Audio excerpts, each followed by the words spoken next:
12 tons of steel moving at 10 times the speed of sound. 12,000 kilometers per hour. At that velocity, air doesn't flow, it burns. The skin reaches 2,000 degrees Celsius. No radar can lock it. No interceptor can chase it.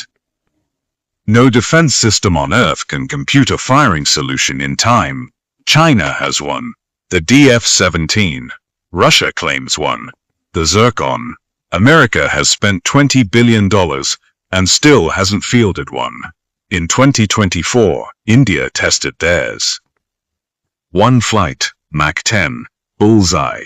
This is LRASH-M, the long-range anti-ship missile.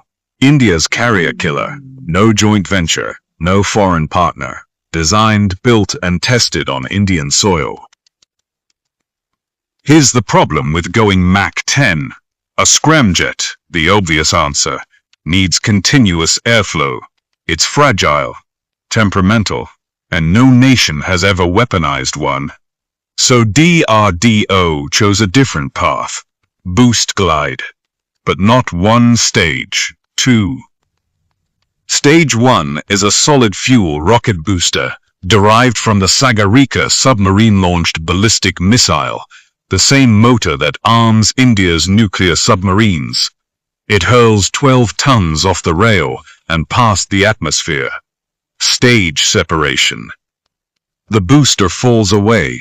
Stage 2 ignites, a solid-fuel hypersonic sustainer that pushes the missile to Mach 10. Then, silence. Stage 2 burns out, and the Delta Wing glide vehicle is free. No engine, no fuel, just physics.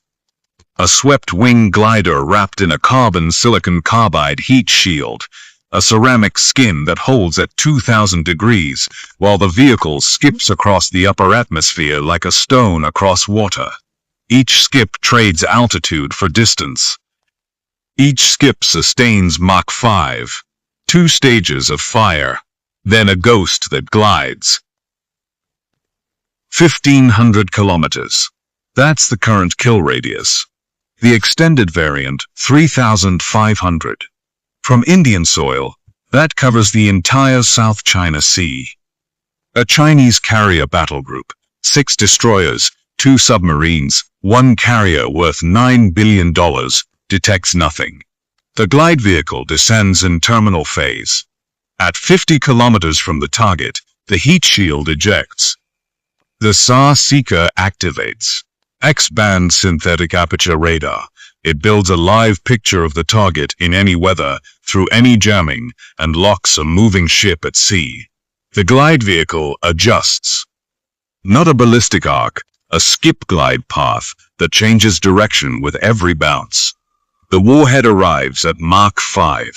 Hundreds of kilograms of high explosive riding massive kinetic energy, orders of magnitude beyond a subsonic cruise missile. A single missile against a $9 billion carrier. It doesn't hit the ship, it punches through the flight deck, through the hangar, through the hull, and detonates inside. And that's just the conventional warhead. LRASH-M is designed to carry multiple payload configurations, including nuclear. A Mach 10 glide vehicle that no interceptor on Earth has proven it can stop, carrying a nuclear warhead.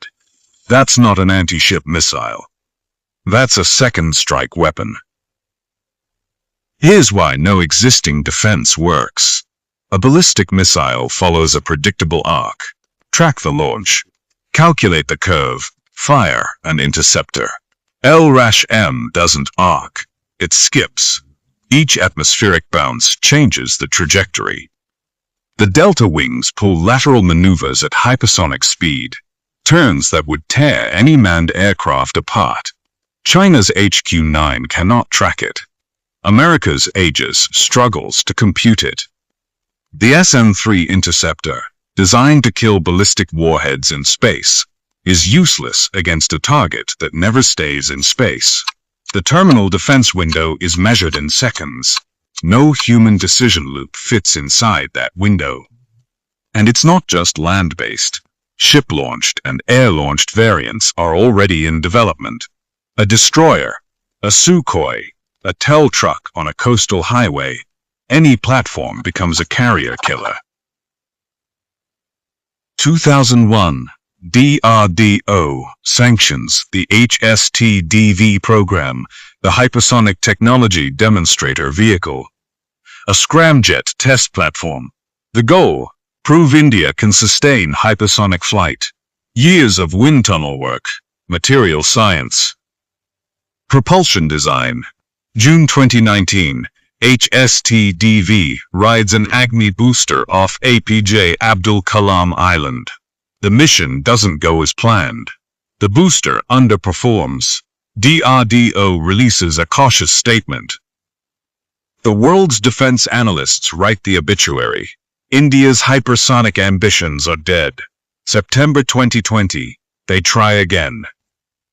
This time, the HST-DV screams to Mach 6 and sustains scramjet combustion for 20 seconds at 31 kilometers altitude. 20 seconds that proved every critic wrong, but DRDO already knew the real weapon wouldn't be a scramjet.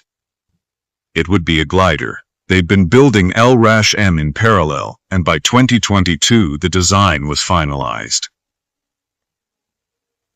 2023. APJ Abdul Kalam Island Test Range. LRASH-M flies for the first time. A quiet developmental test. No fanfare. Barely a footnote in the Ministry of Defense year-end review. November 16, 2024. The second flight, LR-02. This time, the full system. The Delta Wing hypersonic glide vehicle separates, enters its skip-glide trajectory, executes terminal maneuvers, and strikes the target at 1,500 kilometers with pinpoint accuracy. Bullseye. The world takes notice. October 2025. Limited serial production begins at Bharat Dynamics. January 2026. LRASH-M rolls down Kartavya Path at the Republic Day Parade. The first time the world sees it. 13 meters long, matte black. Delta wings deployed. China built a string of pearls around India. Naval bases at Djibouti, Gwadar, Hambantota. LRASH-M turns every pearl into a target. By 2029, LRASH-M will be operational along India's entire coastline, from Gujarat to the Andaman Islands.